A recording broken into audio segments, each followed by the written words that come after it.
I'd like to welcome you all to a National Ecosystem Services Partnership webinar. Today, our guests are going to be giving a talk about the total economic valuation of the National Park Service lands and programs. It's a result of a survey of the American public. This is a report that they released a few months ago. But before we get started on that, a couple kind of operational things, and then I'm going to talk just briefly a little background on the partnership, some announcements. And for folks who joined, I'm Lydia Olander, and I'm the Director of the National Ecosystem Services Partnership and here at the Nicholas Institute for Environmental Policy Solutions at Duke University. So one thing is to keep your line muted, and another thing is if you have questions or comments during the presentation, feel free to write them into the chat box, and if you could try to write them to everyone so everybody can see them, that would be the best. That way the presenters also are able to see your questions and comments.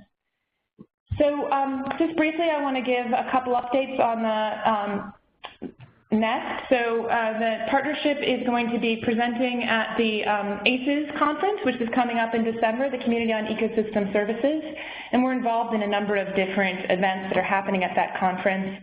First, we're running a workshop, a methods workshop based on the guidebook.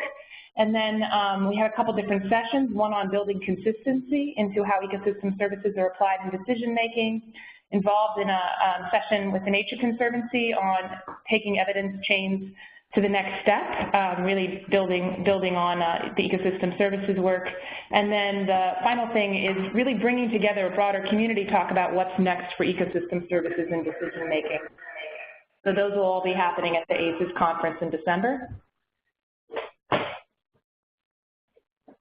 And then I wanted to note our next webinar. So we have a webinar coming up November 17th.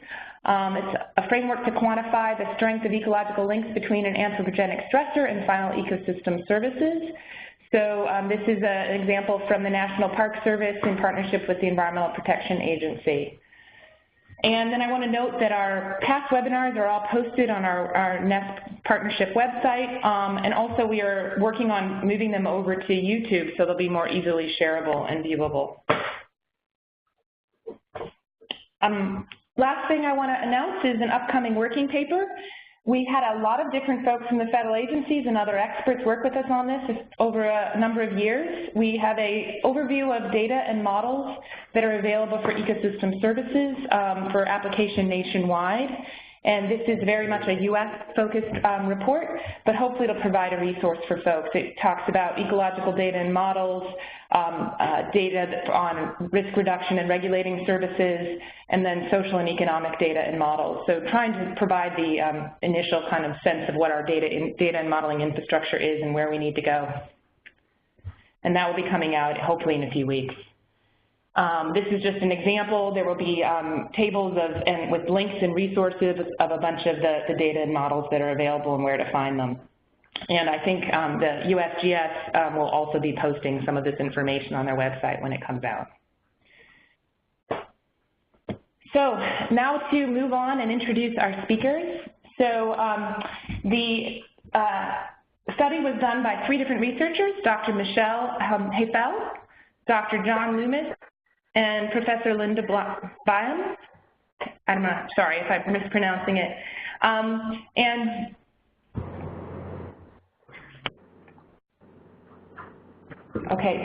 Michelle, is she going to be starting us off? Yes. Okay, and so Michelle is going to start us off, and then John Loomis will also be joining in the presentation. So I'm going to hand the presentation off to Michelle. So just a minute, Michelle, and we'll get that handed off to you.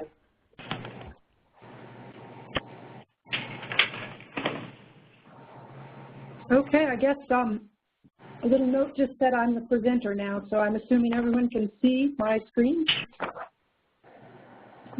Is that correct? Michelle, you need to share your screen if you can. We're not seeing it yet. Oh, okay.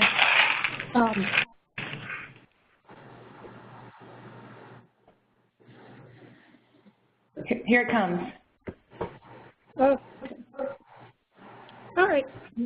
I saw the presenter note and thought that maybe I was up already. It's good now. Okay, good. So as Lydia said, I'm Michelle Haefele. John Loomis is also on the phone, and I'm assuming you've unmuted him so he can jump in as needed. And our co-author is Linda Bilmes at Harvard, and I don't know if she's going to join us or not.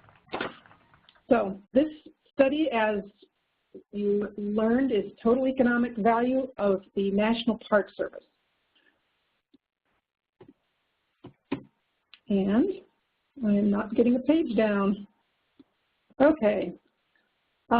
It's part of a 5-year project which was started to look at several aspects of the value of the National Park Service in conjunction with or aimed to finish up during the centennial year, which we managed to do. It was started by a couple of grad students at Harvard who looked at a case study of Joshua Tree National Park, and they came up with this framework for all the values that they could think of that the National Park Service produces, and sort of a qualitative assessment of many of them. And when it came down to looking at the economic values, it was suggested that they do a contingent valuation survey and that John Loomis would be the person to do that. So he did. He accepted the job and hired me to help, and this is what we have come up with. It is the first ever that we know of valuation of the entire National Park Service.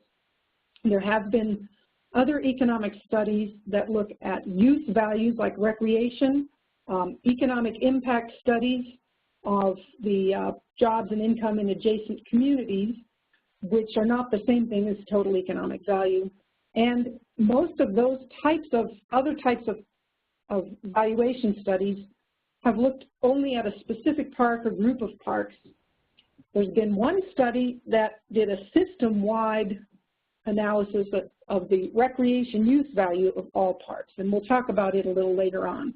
But to date, that we know of, no study has estimated the total value of the entire system, both direct use and indirect or non-use values, and of the entire agency, looking at both parks and the programs administered by the Park Service. So in order to do this, we chose a valuation technique called the conjoint experiment or choice experiment, which presents respondents with sort of a package deal and asks them to select, to indicate one way or another their willingness to pay. It assumes that a household will derive utility from the good, in this case the National Park Service, and that utility is a function of the attributes of the agency or the attributes of the programs. It's what's called the stated preference method. Compared with a revealed preference method, this is the only way one can get at non-use values.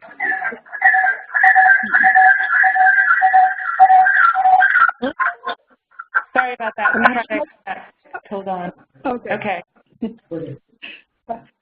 Okay, so it's the only way that economists can measure non-use values is to ask, and basically ask people to state what the value is, as opposed to methods which imply or infer a value based on people's behavior or their revealed preference.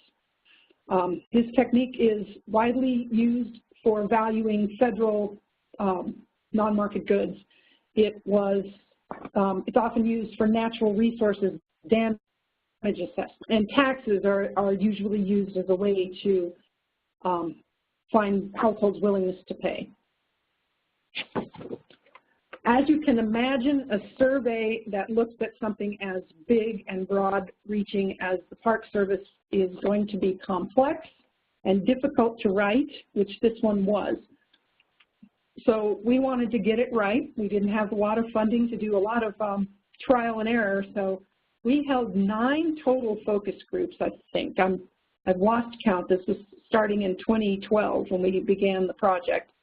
We did several in Colorado because that's where we are, before going to both coasts and conducting 2 focus groups each, one on the West Coast in South San Francisco, which is sort of a blue-collar suburb, and also in Woburn, Massachusetts, which is a blue-collar suburb of Boston. We feel like the focus groups were as representative as we could get of the final survey respondents. For the two in the far coasts, we hired a survey research firm who have panels of participants that they can call up, and those were definitely deliberately designed to be representative. Our Colorado ones, we used a random address-based method of requesting participants. We also did 6 one-on-one interviews here in Colorado, where we actually sat down with members of the public who were recruited to do similar to the focus groups, and we went through every aspect of the questionnaire, revising it several times as we went through. We also had economists look at the questionnaire and revise that, and then some of the questions, the survey design was developed with help from an expert in survey design. The survey itself consists of a description of the Park Service, where we described the mission, we tried to boil down all the various different types of parks into a concise definition, as well as all the various types of programs. The next section of the questionnaire was a series of Likert-style questions where people were asked to agree or disagree with statements about the Park Service to determine their attitudes or preferences towards the agency. And then the valuation exercise, which consisted of a description of the problem, which was stated as budget shortfalls, and we needed to cut or sell some national parks and cut programs in order to make the budget fit. The payment vehicle was an annual increase in household income taxes. The choice questions were two choice matrices, one for parks and one for programs, and then a couple of follow-up questions, including one on consequentiality. We also asked about certainty and a follow-up contingent valuation question, and we have not used those results, so we won't talk about those today other than that they exist. And then the final part of the questionnaire was questions about the park respondents' visitation to national parks, their outdoor recreation activities in general, and standard demographics. We conducted the survey both online and by mail. The University of Wyoming has a survey and analysis center, YSAC, and we contracted those folks to conduct the survey. It was, we did 2 separate rounds, the first one in late 2013 and early 2014, and then the second round in the middle of 2015. And what we did was, initial contact was a letter with a unique URL for the respondent. If they did not reply using the web-based survey, we sent them a follow-up letter with the URL and also a paper survey and a mailing envelope to return the survey. In one or the other of those mailings, we included a $2 bill as an incentive to inspire a response. We also did some repeat contacts for the first round. We did reminder phone calls, and a second, just a letter reminding them to respond to the survey with a link, and then the final contact was a paper questionnaire.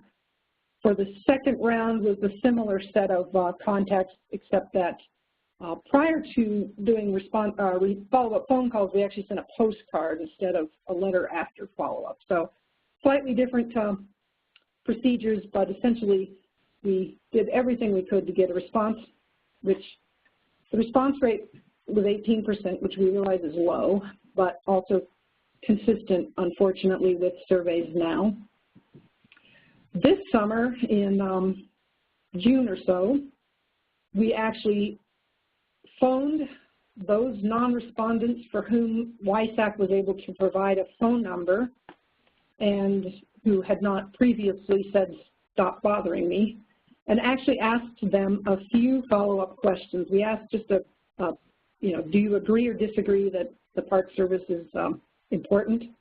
We asked whether they visited national parks, and then the final question was just whether or not they answered or tended to answer long questionnaires.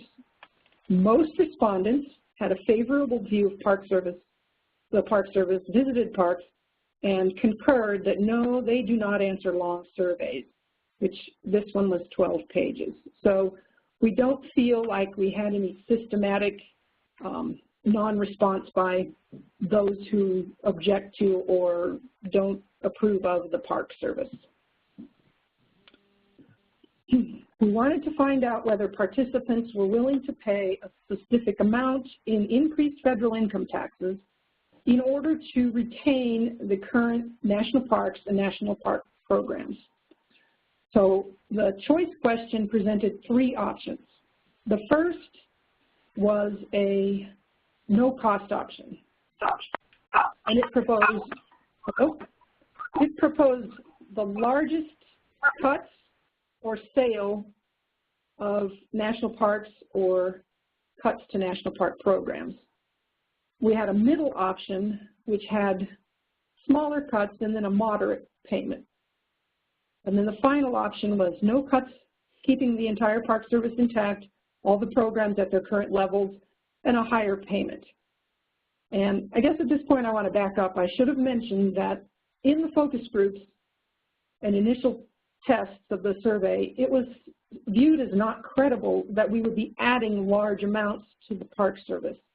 But cuts to the system, especially cuts to program, were certainly viewed as credible, and that is why we went with this approach. And then, of course, we used a willingness to pay to retain parks because that was a credible, increasing taxes was a credible payment method. So the National Park System has about a dozen different distinct designations. We boiled those down into 3 specific types of parks in order to simplify the description. So we have national park areas that focus on the preservation of nature and provide sort of nature-based recreation. The big parks like Grand Canyon and Yellowstone are included in this, along with some of the national monuments and preserves and parkways. We have parks that focus on historical preservation, and those include lots of designations. There's national battlefields, historic sites, memorials, certain national monuments. And then the final group was national parks that are focused on protecting bodies of water. So there are lake shores on the Great Lakes, national seashores, wild and scenic rivers, and several national recreation areas that are associated with reservoirs. We described each of these in terms of the current number of acres or sites that the park system has. Historically focused parks were described in terms of sites rather than acres because they compose less than 1% of the total National Park Service acreage, but are about 57% of the total park units. So in order to make sure they didn't get swamped, we described those as sites. The programs were probably even more consolidated and simplified into 4 specific types of programs. The first was the preservation of local non-Park Service historic sites and buildings, the National Register of Historic Places. And that was described again as sites protected annually. All of the program outputs were described in terms of their annual benefit. The recreation opportunities, the Park Service administers a program that transfers federal lands to local governments, cities and states and counties to provide recreation sites. And that was described in terms of acres.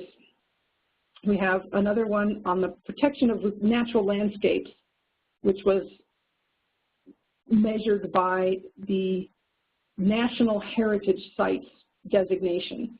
And that was again also described in terms of sites designated.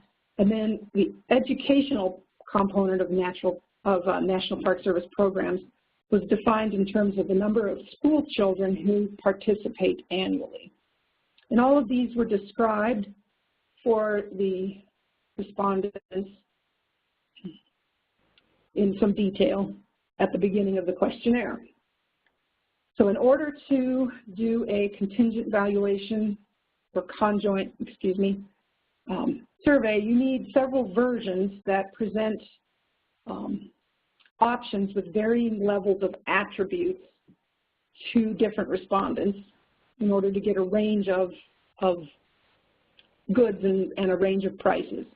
So this matrix shows the three options as columns. The rows show the non-price attributes in terms of the amount of acreage or sites or other program outputs that are cut and the price. So for the no sale or cuts, the percentage of cuts are obviously 0 and don't vary among the versions. On the other end, the price doesn't vary, it's always 0, but the level of cuts to any one of the types of programs or types of parks will vary. And then, of course, in the middle option, everything varies. The choice matrix, this is an example of the parks choice matrix. We tried many ways of representing the idea of cutting or selling parts of the national park system. This one, option A always has cuts to all types. Option B, or the middle option, may have somewhere we keep all of the sites of one type, and it just depended on the version and how the various levels that varied. And then, of course, the third option, keeping all of the parks and all of the sites with the highest cost. And we asked respondents to choose their most preferred and their least preferred. So some of the results, the first thing I'll show you is the demographics. We have a sample that is probably pretty divergent from the U.S. population. These are some of the demographic characteristics. Our sample is older, higher income, higher education, and much more likely to be retired, which I guess is not an unusual outcome. We'll talk about how we address this a little later on. One of the things about contingent valuation is hypothetical bias. Do people actually think that this could really be implemented, and then is that reflected in their answers? I have not done any kind of comparison between the people who responded that they believed that their answers would not be used to make decisions, and to see whether these were folks who said, no, I don't want to pay taxes, but I think I will have to anyway. But it's important to note that nearly half believed that they would actually have to pay the tax if it came to it. And, oh, sorry about that.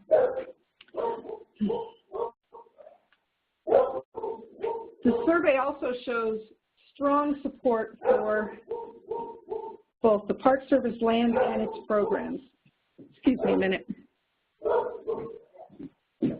Yeah, Michelle, would you like me to go ahead? She stopped. Okay. Nope, she didn't. I shut the door. I thought I had mitigated all that. The problem with working at home. Michelle, if you'd like me to go ahead, I can do that. Okay, maybe, yeah, just, you want to carry it? Do you have the slides? Yeah, I'm on. I've got the, I don't think I have the control. You have to hit the slides, but. Okay, yeah, I think we're good now. It was the mail probably. I closed the window thinking she wouldn't see, but she just lays there on the couch all day and you don't hear her peep until the mailman comes. Okay, so we're back on track. Sorry about the dog. So 95%, these are the responses to the Likert style scale questions at the beginning of the survey. 95% believed that protecting the national parks for current and future generations was important, and 85% felt they benefited directly from the existence of national parks, which is impressive. We did ask in the second round, we asked about political affiliation and found that despite the fact that the sample tended towards more conservative or less democratic tendencies, they still felt this way. So it was one of those things where we felt like this cut across cultural or political divides. So just a qualitative assessment of the willingness to pay questions. The most respondents, 81%, would be willing to pay something to prevent some or all of the sale of national park lands and historic sites. So they were answering either the second or third option, paying something or paying a lot, paying a little or paying a lot. And 77% would be willing to pay something to prevent some or all cuts to the National Park Service programs, which was also impressive. And we feel like this results, the discrepancy or the difference between these two percentages is probably not surprising, given that selling national parks would be an irreversible or irretrievable change, whereas cutting a program, should the budget become more favorable, it could be reinstated. And so it doesn't seem unreasonable that fewer people were willing to pay to prevent cuts, given that they could potentially come back. And the survey design allows us to use rank-ordered logit analysis for our willingness to pay estimates. If we have a complete response for the most preferred and least preferred, we have an implied ranking of the three options. And so what we did to analyze this was actually construct a panel with 3 observations per respondent. So for each option, we have each respondent's relative ranking of the option, and then we have the attributes of each option as explanatory variables. And so as we looked before in the demographic results, we have a sample that doesn't well represent the population. So we used a technique called rating, where each observation is weighted so that the sample proportion more closely matches for certain key variables. And we tested several weighted models. Of course, we also compared this with an unweighted model. And we did one using several demographic characteristics. We looked at age, education level, income, race, and work status, whether they were retired or not.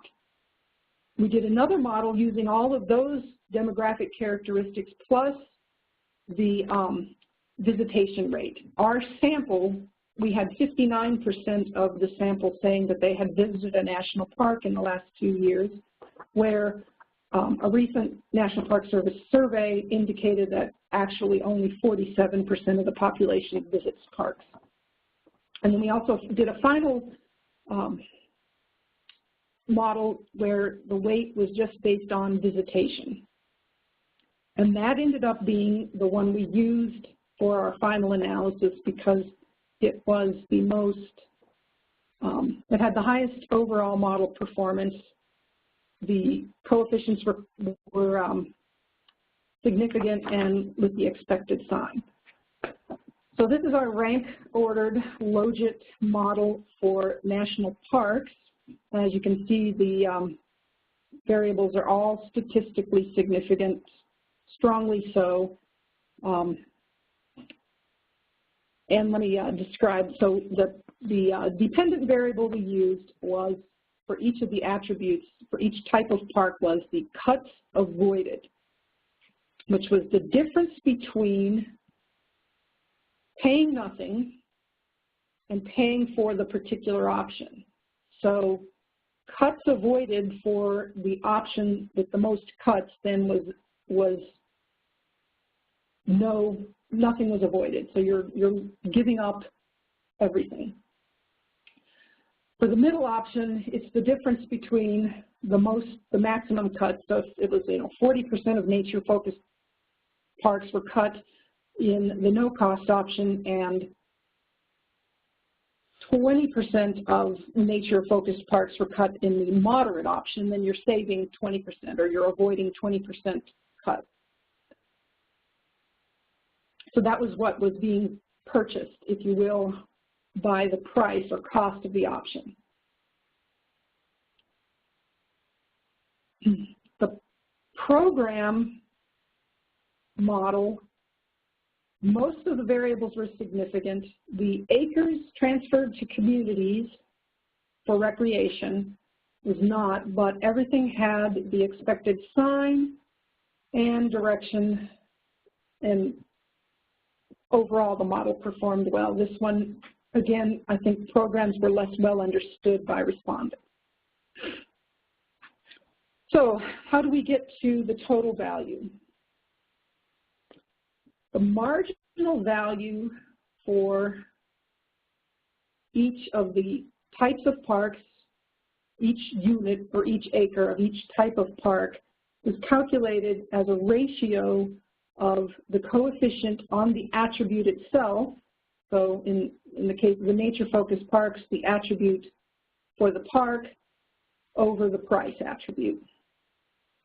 Stata, which is a statistical program we use to do the analysis, has a command which allows you to calculate within your model nonlinear combinations of variables.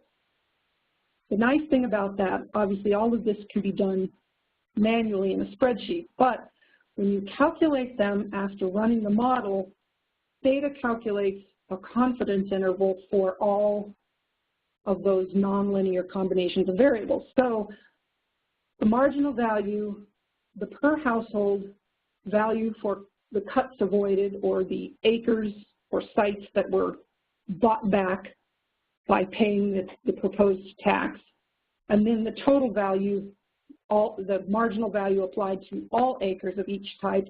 I calculated all of these within Stata, so we have a confidence interval for those estimates, which just gives you a little more information. The total value then is the sum of the per household total economic value for each of the parks and program marginal values.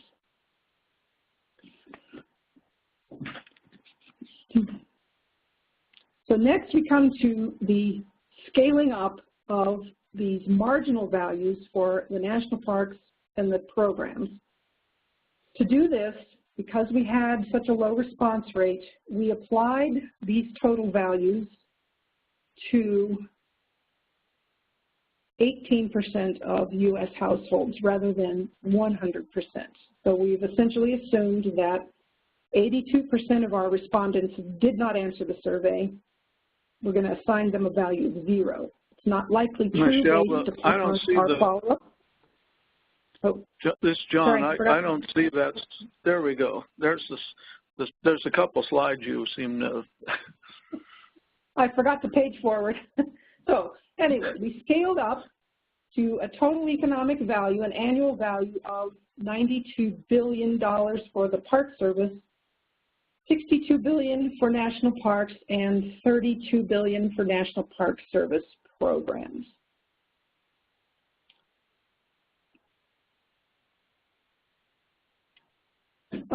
The parks, the three types of national parks or national park units all ended up with a very similar value based on the survey, possibly indicating that a park is a park from one person to the next. The programs, oops, sorry. Okay, so our estimate is a total value, so it includes both use and non-use.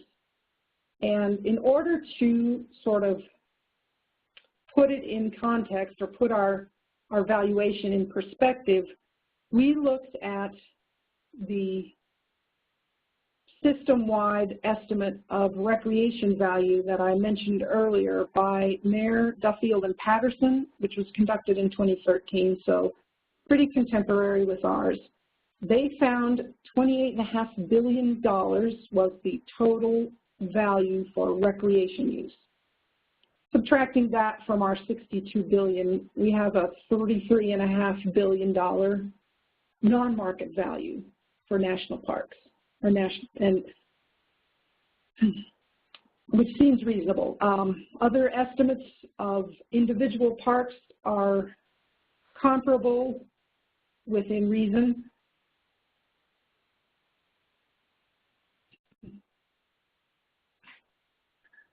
So looking at the programs, there is apparently a little more discrepancy or distinction between or among the different types of programs that we tested in the survey. The education programs are probably the most well-known. Those were the highest or largest portion of the total value of the programs. And natural landmarks and historic preservation were together about half that. And then the recreation lands transfer, which was, again, not a significant coefficient in the regression analysis, is also, it stands to reason, a smaller total value. So a couple things, the $92 billion, people go, wow, that's a lot of money. So we want to make the case that we have conservatively estimated the total value of the National Park Service. The estimate that we did was based on an average of a 20% cut, or the value of the last 20% of national parks.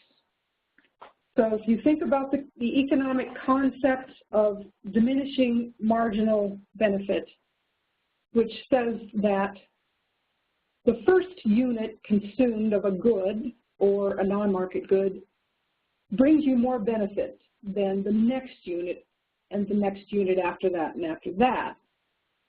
I'm gonna go back and forth here. Our estimate was based on, at most, a 40% cut, or the last 40% of national park lands and programs. So it applies to this range right here, based on diminishing marginal returns. We applied that benefit in order to get the total benefit of the National Park Service. We applied this willingness to pay estimate to the entire range, to all acres and all programs. And so it's an underestimate for that reason. And again, we also only attributed dollar values to 18% of American households rather than 100%, which is likely to be an underestimate. We did not eliminate protest responses from the analysis. We kept them in the survey. So even though some of the zeros may have been an objection to the idea of pricing the priceless, or an objection to additional taxes, or an anti-government, or whatever, we kept those in anyway. We weighted the sample conservatively. In other words, we did not allow the fact that national park visitors may have a higher valuation to skew the willingness to pay. Using willingness to pay to avoid a loss rather than willingness to accept also reduced the dollar value of the final economic value. It would have been more appropriate to ask people what would they be willing to accept as payment, but we asked willingness to pay instead for many reasons, and one of which is the objection to the fact that willingness to pay is, or willingness to accept is often higher, but also paying a tax to retain something is something with which people are familiar.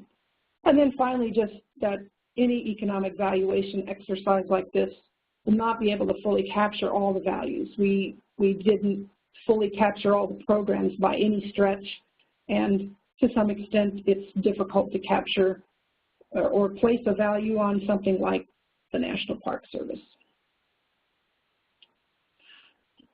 I also finally just want to compare the total economic value estimates with other estimated value of the National Park Service.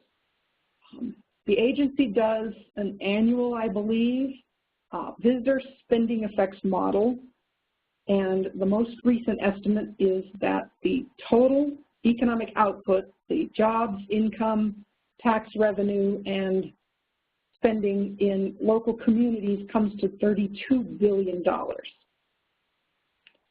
And the annual appropriations for, or the 2016 appropriations for the agency is only $3.1 billion. So many agencies likely have or provide more value or more benefit than we actually spend on them, and I think this one is possibly one of the largest.